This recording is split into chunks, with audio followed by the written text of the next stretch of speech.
Well, those leaves will be changing to red, orange, and gold. Fall colors are starting to show. Travel Wisconsin launched the popular online fall color report.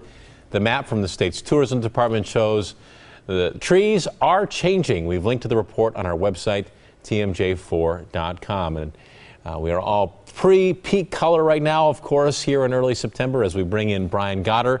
But this seems to creep up on us every year, the fall colors, especially, Brian, if you want to get up to see them in northern Wisconsin. I was just up in northern Wisconsin 2 weeks ago. They're already starting to change. Just a few trees here and there, but you know, mid-September to late September is when they peak up north. So you're getting to that point in the next couple of weeks. Here it's mid-October typically when we see those leaves change, and even here locally you're starting to see some leaves change. And remember, it's not because of frost. We haven't had frost. It's the lack of daylight. Those leaves need the sunlight to make the chlorophyll that makes the leaves green. So it's one of those old wives' tales. The frost does not make the leaves change colors. So far today, the heavy rains have been to the south of us, and then here comes our storm system developing off to the west into North and South Dakota and Nebraska, and still developing. There's a lot of water out there right now, but it's going to get even worse as it works its way toward us. So the warm front to the west, we're already starting to see those higher dew points. Still comfortable, but more humid than it has been the past couple of days. To the graphics we'll go, and we have all kinds of advisories. Things are starting to change quickly. Flash flood watch for northeastern Wisconsin and the rest of the state into Illinois, Minnesota, and Iowa. Flash flood watches. It's incredible. This is a flood watch for the northeastern part of the state. 2 to 3 inches of rain possible over the next, I'd say, 24 to 36 hours.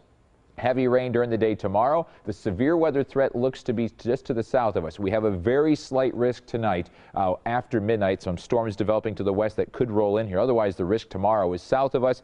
We're just going to see heavy downpours off and on throughout the day, especially before the noon hour. I think things start to taper off a little bit as you get to the afternoon. Then once this front pushes through tomorrow evening, it gets chilly in a hurry. But right now, you can't ask for better weather. A lot of cloud out there. 73 dew points in the upper 50s. That says Waukesha. And 75 in Milwaukee. Go figure. 75 Kenosha, 76 Watertown, 77 West Bend. The winds are southerly between 5 and 10. A little bit of southeast wind trying to develop as well. Like yesterday, that'll stop the warming along the lakefront. The dew point here in Milwaukee is 61, so it's about 5 to 10 degrees warmer than it was yesterday. It's on that trend upward as that storm system gets closer. Look at the thick humidity down to the southwest, Des Moines and Kansas City. That starts to move in here tonight and throughout the day tomorrow. You'll notice a little bit more dampness in the air today.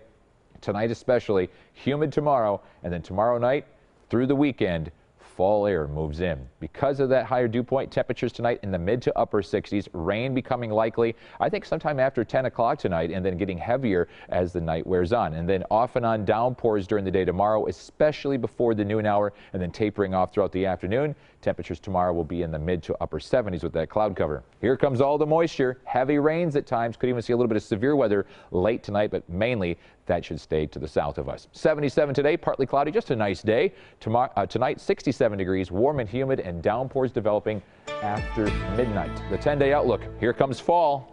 58 on Thursday. 57 on Friday. Those are high temperatures. Lower 60s for the weekend, and we'll stay mainly in the 60s next week. All we need is fall colors. We're back after this.